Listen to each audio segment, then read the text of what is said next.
thank you, so many of you, for coming and spending your time here, which I know is valuable to each and every one of us. So I very much appreciate you spending the time to come and listen. I wanted to talk to you today about integrated lighting design, or an integrated approach to lighting design. And for me, this breaks down, for the purposes of today, into three basic points that I'm going to discuss with you. Understanding light, a little bit about the reference point at which I come to lighting, from which I come to lighting. The second thing we'll discuss is the integration of a lighting concept into an architectural concept. And I think that's a very crucial point from our work anyway. And the third point we'll discuss is physical integration. So talking about actually managing to get your lighting equipment, if you like, really built into the fabric of a lighting design. Just to briefly give you some idea of our philosophy, is that light should really flow almost from the building itself, that a lighting design should feel as if the building chose that light in some way, and that you shouldn't perhaps walk into a space and be amazed by the lighting, rather that you should feel as if the lighting is naturally that way, that is the obvious way for the lighting to be. That might not be the most impressive solution, that might not be the most kind of attention grabbing, but I think for us it's the solution with the most integrity to the architecture. So first, just a brief few minutes on understanding light, and this is a personal point of view, and other people will have a different interpretation of what lighting is, or what light is or means to them. With a little bit the nature of light, some physics and so on, and about the eye and the brain, how that affects us, and perception, the psychology of light. And I think any understanding of light needs to start with natural light, of course. Our world is literally filled with light. Light streams into the atmosphere from the sun and is captured there and bounces around inside the atmosphere, giving us beautiful blue skies and all the different types of lighting condition that we know from a day-to-day basis. Even when the sun isn't present, it still manages to find a way, for at least a lot of the time anyway, to light our world. This is perhaps the first or the original indirect lighting system, with light shining off the moon being beamed back to Earth, and for me, one of the most beautiful types of light you can experience. Natural light has been well used for thousands of years, and I mean, obviously Hagia Sophia, is a fantastic example of that. Also, the many other ancient buildings and monuments around the world show us that an understanding of light and of how important light is to ceremony and religion and life in general has been well understood and well thought of for many thousands of years. And this tradition continues. I think an architect, for example, like Tadeo Ando, can show us a really well-crafted sort of understanding of light and how to bring natural light beautifully into modern architecture. But natural light is incredibly varied. It has a huge amount of different aspects. It comes from particular direction, which changes. It has a different color at different times of day, different intensity, different times of day, different times of the year. So natural light is a very varied and changing or ever-changing series of conditions. And those different types of conditions are the ways in which we can start to think about how we translate light into interior spaces. Sometimes obviously using the benefit of natural light, but when we're using artificial light, we can start to think about those properties. Color, for example, can make a huge impact. It needs to be used carefully, but when we use it carefully, we can have a huge kind of ability to affect the mood of a space. The aurora borealis, obviously, an amazing display of the power of perhaps electromagnetism to create light beyond just the light itself, the physical, visible light streaming from the sun. It's perhaps an idea of how a chemical reaction can make light, which of course is how we create light generally in interiors today. And there's such a diversity and range of colour that's available in light. This, for example, is it's like a soap bubble under a microscope, and the reaction of light to those particles at a very tiny level, which can bring some beauty. Light and the colour of light affects us quite deeply in different ways.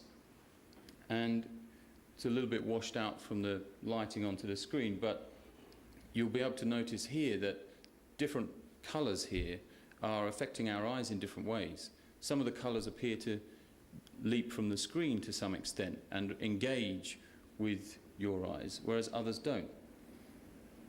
This type of knowledge can be very useful and very helpful in thinking about and understanding how we can create the correct mood or atmosphere within the spaces that we're designing. This is some art by an artist called Paul Klee, who I think has a brilliant appreciation of colour.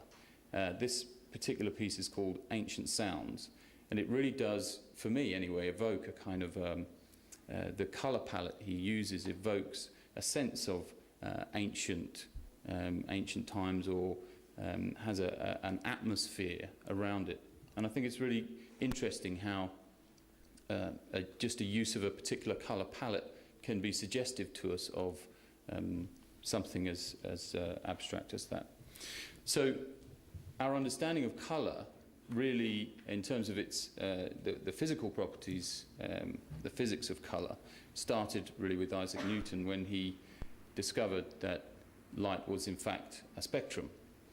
And beyond that, we've gone on to discover that actually light is part of a huge spectrum of energy, and which deserves probably a whole lecture on its own, and I'm not going to go into detail on that. But it is worth understanding that light is energy, and light is what we see as light, what we call visible light, is purely the part of that energy spectrum which we are able to receive and understand and interpret with the tools that we have, chiefly the eye.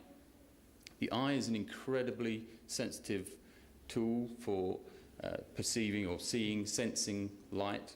It senses intensity of light, it senses the presence or absence of light, it senses the colour of light.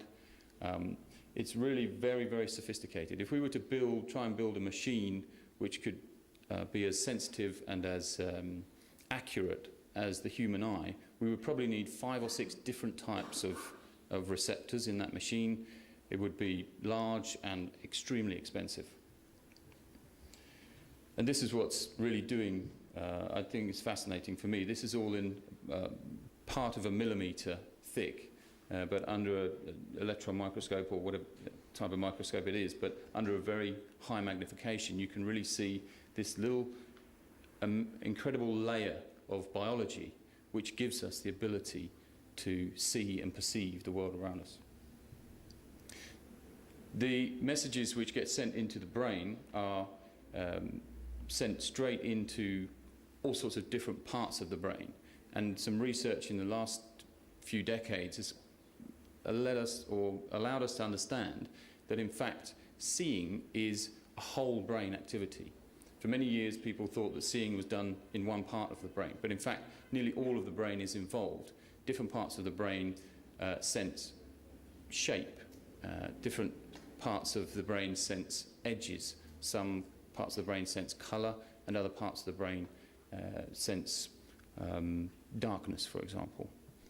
So the whole brain is really involved, and the area of the brain there that's highlighted, the hippocampus, is perhaps one of the oldest parts of our brain, very early developmentally, and is in control of things like our fight or flight response. So there's a part of the brain there that receives messages directly from the optic nerve, which doesn't go via any kind of perception process. So we don't see, think, and then act. In fact, that part of our brain controls our body directly. So light can directly influence our moods and feelings without us being really in control of that. It's not a perfect system, though. What you're looking at is a grey bar. It's a single colour from one end to the other. Now, the bar hasn't changed.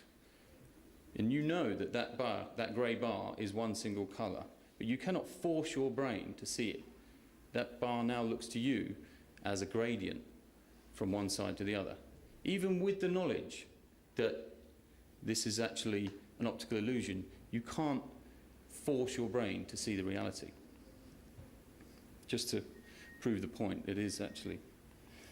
And in fact, there's a series here of optical illusions which just very simply illustrate the point that, in fact, perceiving and seeing is much more than just a process of bringing pictures into the brain. Actually, there's a lot of things going on in the brain, playing a lot of different parts. So even though all of the lines on this picture are completely parallel, everything is 90-degree corners, everything's completely square, you cannot force your brain to perceive it in that way. You perceive shape and form due to the suggestion of the optical effect. This, for example, if you look at the cross in the middle for a moment or two and then look to the perimeter, you see movement which isn't really there. Likewise with this, there's movement which your eye and brain system is telling you is going on, but it's not there. There isn't actually any movement there. These squares are completely parallel. The purple squares in the center, they're completely parallel to one another. But again, you struggle to force your mind to see that. The fact that we can be influenced by light has not escaped the retailers in the world. They're very aware of this and they use it to great effect. And you can see this very dramatically between, for example, a supermarket where the mood is of efficiency and cleanliness and low-cost sort of approach, which generally has high light levels, even lighting, as opposed to something like Tiffany's, for argument's sake, a jewellery store on the other side of the equation, which has relatively low levels of lighting, has high contrast, pools of light, and so on. A much more focused approach to their lighting. And ultimately, light can give us signals and allows us to set the mood. We can really determine how we feel in certain types of spaces, and the perfect example is a candlelit meal. We all know the social signals that we're giving in that kind of environment. So we're saying mood can be influenced with light, and that really the architecture, for us anyway, we feel sets the whole scene, sets the agenda, if you like, but light can create the mood within that. So conceptually, we can integrate lighting. We need to start with the process and the idea of integrating lighting right from the very start of the concept. And for us, this is the key moment. This is where you make a scheme which works at the end as a sort of a fully homogeneous scheme where the lighting and the architecture seem to naturally work together. But this is the point at which that works or doesn't work. I wanted to look first at some ways that we use to communicate with architects and to get the idea of the concept, not just to the architect, but also to the client and the other people who are involved in the project. This is a Samaritz church in Germany. We're working on with John Pawson Architects. And the original church is anyway very simple, but the brief from John Pawson Architects was to take that even further, make it even simpler. But we needed to find a new way to communicate. Traditionally, a lot of lighting concept renderings are done with a very dark background and showing sort of beams of light, perhaps in yellow or white, sort of either photoshopped on or even hand drawn on. We wanted to respect the hand drawing type of approach. This is a computer visualization, which, as you can see, doesn't really give the sort of mood or the sense of the space.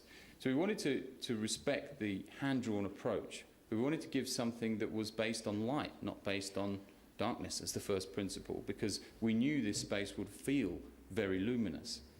And so we communicated our ideas to the team in this way, and then the whole thing was rendered together to create what I think is actually a really rather nice rendering. The project isn't completed, so at this stage I'm not able to show you the after pictures to validate, if you like, the scheme. But I think you'll agree it's a nice rendering which speaks very clearly of the light in the space. And likewise, this is the interior as it stands, the original rendering, computer rendering, our, if you like, guidance to the rendering process, and then the finished render from the architect. So the rotunda entrance is an interesting project for us in that we really here wanted, we had to sort of solve a problem for the architect.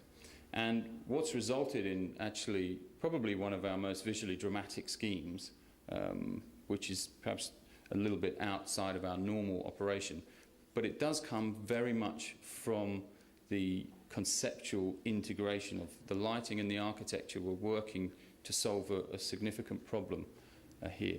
So if you see, the building itself had a volume in the entrance. This is a section through. So you enter the space through the front door, the very high ceiling at this level, which then dropped down dramatically to about a 4-meter ceiling at this point, creating a huge flat bulkhead, which as you walk through the door would be directly in front of you. And the architect felt, and I think quite correctly, that that would be really possibly quite oppressive as you walk through the door and would make the space feel very awkward. So together with the architect, we developed this concept of a wave of light, a wave of points of light, which would basically do the job of creating a completely different sense of the void, sense of the space. Of course, the whole of the void is in fact still there, but you don't read the void anymore. This was a model which was done to sort of, you know, if you like, prove the concept. And this is the effect in the finished space.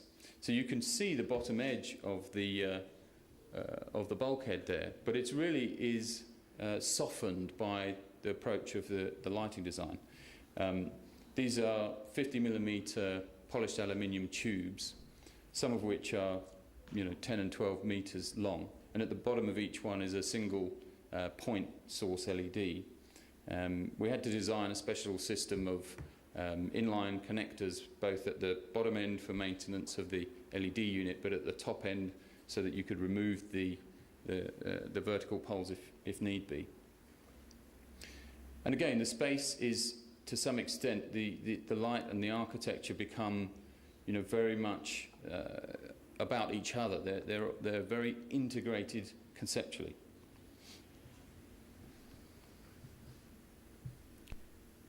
And in the end, a thing of it has its own little bit of beauty. Similarly, in Savile Gardens Visitor Centre, we needed to solve a problem. We came late onto this project. Originally, the lighting scheme was being designed by the engineer who had done a reasonable job, but I think the architect felt that there was more opportunity for the building. In particular, he was insistent that we should not attach any lighting to the ceiling. This is a grid shell method of construction. I'm sure many of you are familiar with that, where it's basically a lattice work of wood which is put in place over a sort of framework, and once it's all connected together you can take the framework away and the thing is self-supporting from the edges. But as you can see, it's a big span, no columns in the middle, and we needed to get the lighting across that whole space, quite a deep space, from this wall which runs across the rear of the space here. So that was really the only sort of common point through the building where we could get a consistent approach to lighting. So we mounted fittings right the way along the back there, asymmetric fittings, quite high output that would really push the light out across the space. And it's achieved, you know, quite a good result. It's not perfect in some areas, but that's partly due to the limitations of the shape of the structure. But I think we're probably able to agree that it's the right solution for that ceiling. So from that point of view, it's what we're sort of describing as an integrated concept. The architectural concept and the lighting concept are really working closely together to deliver the end goal, if you like. Number 1 Kingdom Street is a commercial office building, and within that building we wanted to... Oh, wrong. There you go. The architect's vision was very clear. In fact, I should have put a visual here. I'm sorry, the architect provided us originally with a visual of this space, which is incredibly close to what ended up being delivered, if you like, in terms of lighting design. We're very pleased with that. But the whole principle of integration here comes physically as well as the architectural and lighting concept working together. So you can see that the ceiling and the floor pads sort of mirror each other. I think I have a laser here which I can use. So the ceiling pad, if you like, and the floor pad here are very much a mirror of one another. Likewise, the white floor and the white ceiling. The lighting is fully integrated here with the ceiling rafts. And then these pendants, which were bespoke pendants, the architect was very clear that they had to have a very sort of homogeneous look and feel, that they were really in some way just part of the rest of the light made physical, made three-dimensional. Actually, it was a very difficult thing to achieve because they're such large objects. Some of these are big enough that you could stand inside them or lie down inside them. They're really very large. We also believe that when you're doing something, even a custom product or project involving custom luminaires, it's really very important that everyone who's involved understands how those things are installed and then how they can be maintained. So we try and make sure we give very clear instructions and details as to how that should be done. The Barbican Arts Centre was an ongoing project which was running for a long time in the UK, London-based. This is a refurbishment of an arts centre which was originally constructed in the 70s, opened in the early 80s, but funnily enough was designed in the 60s, so it had a very long inception. And the refurbishment, from our point of view, was no less arduous. It took 9 years from the first time that we put pen to paper to the lighting scheme being installed. It's a difficult building to work in because the main construction technique is precast concrete, so all of the conduits and so on, the electrical conduits were cast in situ, and we had no option whatsoever to change any of that. So we were working within those confines, but what we were able to do was turn something which previously had really been a kind of a ghastly mess in lighting terms. And what's going on here is, so the original lighting scheme, you have a very warm white light, you've got a fairly warm type of concrete here, and you've got a very warm wooden floor. And the whole thing is just creating this kind of warm soup of warm coloured light, and really was not helping the building at all. But what is there is actually some really strong and quite fine architecture. The texture on the columns which really needed to be brought alive. The ceiling itself is quite dramatic and could, with different treatment, we felt be a feature or focal point in and of itself. So the treatment which we applied was really to try and make sure that the space itself felt the way it should feel, like an arts centre should feel. So we got the right colour and intensity of light in the downlighting scheme. We also gave them some flexibility with this uplight element, which, as there you can see, is blue, but that was a full sort of colour change element. It also allows them to use these foyer spaces in different ways. At different times they have different events going on. Another part of the sort of conceptual integration, if you like, was that all of the elements which were newly being installed were considered as a kind of an intervention. So rather than trying to hide the lighting equipment, in some cases actually we deliberately expressed it. And here these light beams, as we came to call them, are far larger than they actually needed to be. Those are in fact about 250 millimeters deep. And this was a contextual thing. It was taken from the handrails in the space. The whole space is very massive and very sort of solid, as you can see. And so in this case we sort of had to size up the lighting for it to feel like a natural part of the space, that it naturally belonged there, that it was integrated. The previous scheme, as you can see, struggled with dealing with the solid concrete soffits. And there's very little kind of, in terms of a perfect solution for this type of space. But we took the element of the light beam and sort of took a single node of it rather than linear. So in this case, again, it speaks to the sort of scale of the architecture and the massiveness of the architecture, but in individual points.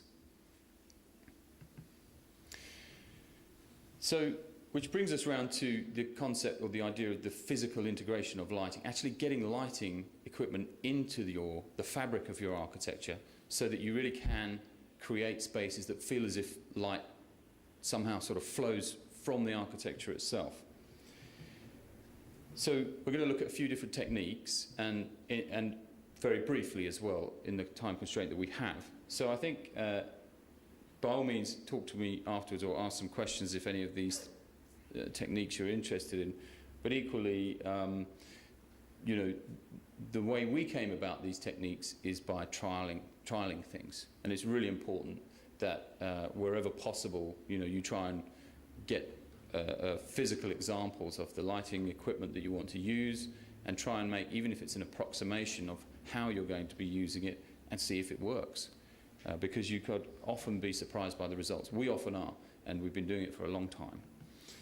So, very simply, surface washing is about perhaps getting the light source close to a surface and trying to drive some of that light flow, for argument's sake, in this case down a wall, but it needn't be down a wall. I would encourage you to think about different surfaces within a space that you can use to flow the light onto. Could be flowing onto the ceiling from the wall, could be flowing onto the wall from an adjacent wall. So there really is you know, no reason that you shouldn't, at least at the conceptual stage, think about these different points of view. Where's the light going to come from? What surface am I washing with it? There's all sorts of products on the market now that can help you do this kind of thing in a very integrated way.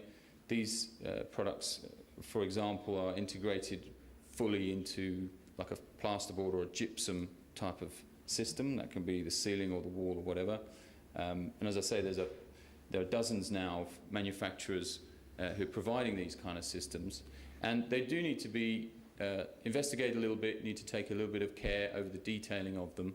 And the manufacturers should support you in that. But the effect can be, you know, really pleasing. So this is surface washing on a wall, which is behind the reception area. Just really gives a very nice, even light to that wall and gives that part of the space really a strong visual identity. This is back in the Barbican Arts Centre, and using fluorescent here to create what is actually quite an intimate space, and that you wouldn't normally associate fluorescent lighting with intimacy, but it can be useful in that way when it's indirect. It's being used, bounced off of a surface.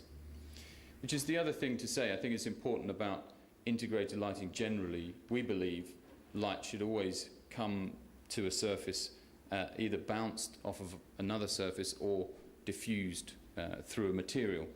So we're not generally using direct lighting wherever we can avoid it. So just different examples of how you can, wash light out from one surface and use it to wash onto another surface. Here, for example, was very simple installation. We just used batten fluorescents, straightforward fluorescent lamps that you would find from any electrical wholesaler. And we mounted them in a little recess at the bottom of the wall. So on this side, there's a small recess, a few 100 millimeters deep, and the fluorescent fittings are mounted around there, just washing out into that curved corridor. The architecture's doing most of the work, but the fact that we've thought about where to correctly integrate the light really gives the mood and really sort of sets the feel for that space. And you really can be very creative with this type of technique. You can layer things. I mean, this is something that can be really powerful depending on the type of space you have, particularly if you have some ceiling height. Then you can really deliver some really very interesting pieces of architecture which use light to, if you like, articulate themselves.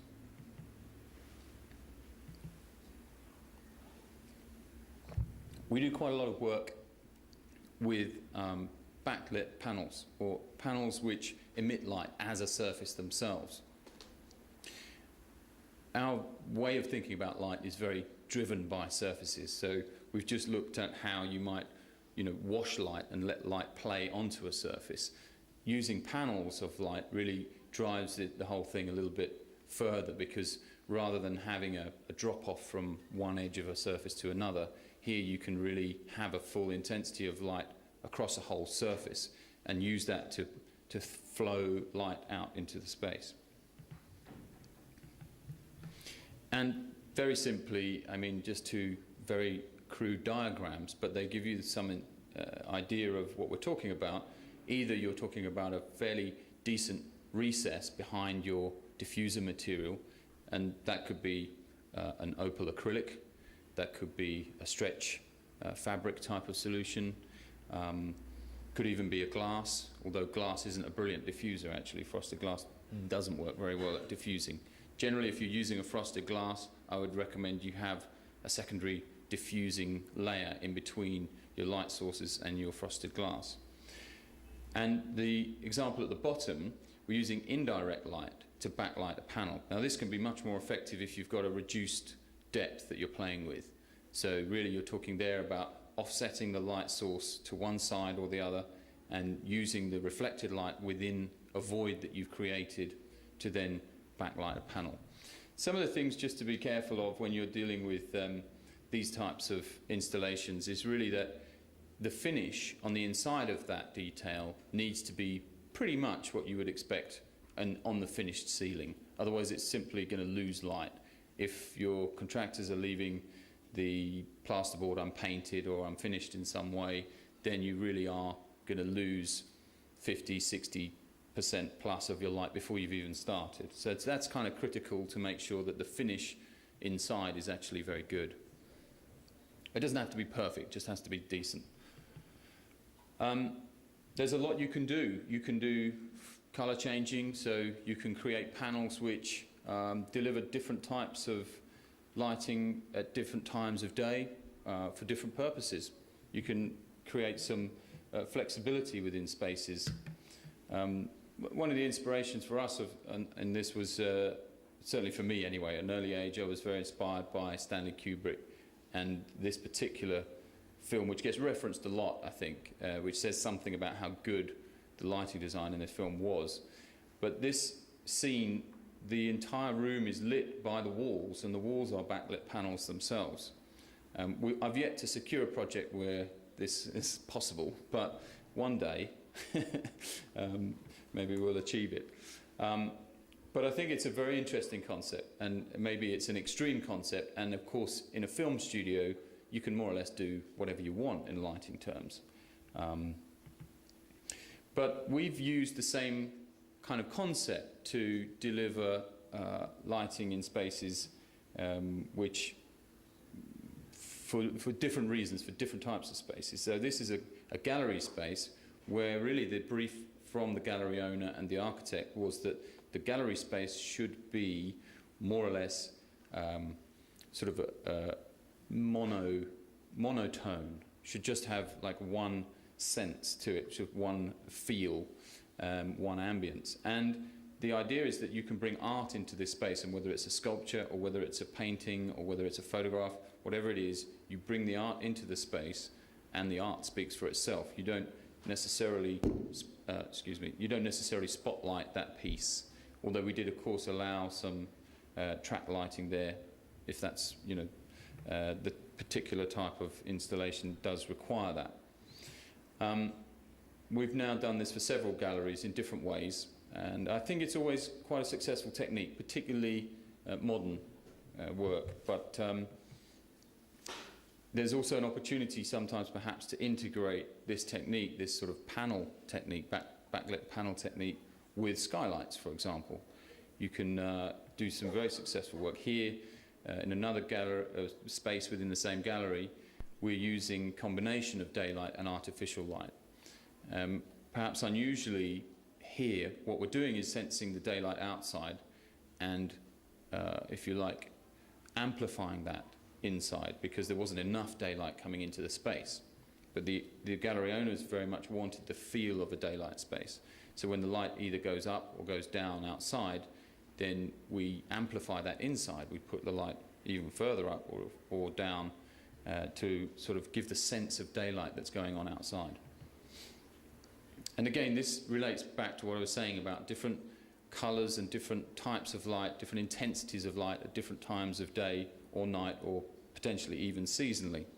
This can work really well for hospitality spaces where, for example, in this bar restaurant, we had a system whereby early in the evening the scheme was quite welcoming and warm, but much later at night, you know, if you were still there, and they wanted a much more sort of dramatic and exciting scheme. So you can really, and through the night this scheme changed and went through a series of almost imperceptible mood changes. So if you were there as a guest, you wouldn't notice necessarily each individual mood change. They happened over a period of time. This is an interesting space in that it's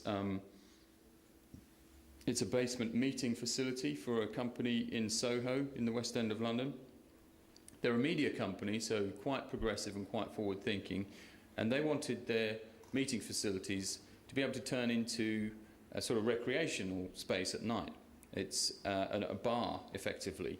So for the staff, and their staff could invite friends and so on, and make almost like a little club atmosphere. But during the day, the partitions come across, and these panels which you see now with this sort of sunset effect can actually be switched to pure white, like a daylight white. And as these spaces are underground, they have no access to natural light. It's actually really quite a nice way to lift the spaces and make them feel very much more usable, and make sure they weren't a second-hand space. So a lot of flexibility in there, and perhaps the closest we got yet to delivering a scheme like 2001 from Stanley Kubrick. This is just another example in a residential setting where we're using a backlit panel to do something different. In this case, these kitchen windows face directly more or less on after a few meters to a brick wall, and the architect and the client agreed that that wasn't a great view and there was nothing to be gained by having these windows clear. So what in fact they did was have them as opal sort of light boxes. During the day there's natural light coming through them, but at night it gives us an opportunity to really deliver the light in what I would call an integrated way. So I think that's another way that we can think about using skylights and so on. I think this is the last technique we're looking at, which is it's a little bit of just a different way of looking at a very traditional detail. So you come across this detail all the time where you have an edge, perhaps you're creating an internal coffer within a ceiling, and you want to have lights running along the side of it. And the traditional detail, you would build the ceiling and then build an upstand and hide your lighting behind the upstand. Now this detail, as I say, is commercially available from lots of different sources, but what it does do nicely is get rid of that bulk on the upstand, so you can get to a position where from a lot of points of view the ceiling itself appears to have almost no thickness, and gives you also a very sharp edge, a perfect finish. You're not relying on the contractor with his plasterboard cutting skills or whatever to give you your line. You're looking at a piece of aluminium extrusion which is going to do that for you. So you get a very clean finish, and it's a really flexible type of technique. You can create coffers, rafts, you can bring light into the room in all sorts of different ways, from the walls, from the ceiling, out from the ceiling onto the walls themselves, or from the ceiling onto a raised section of ceiling. It really is very flexible. So you can see on the bottom right-hand side there,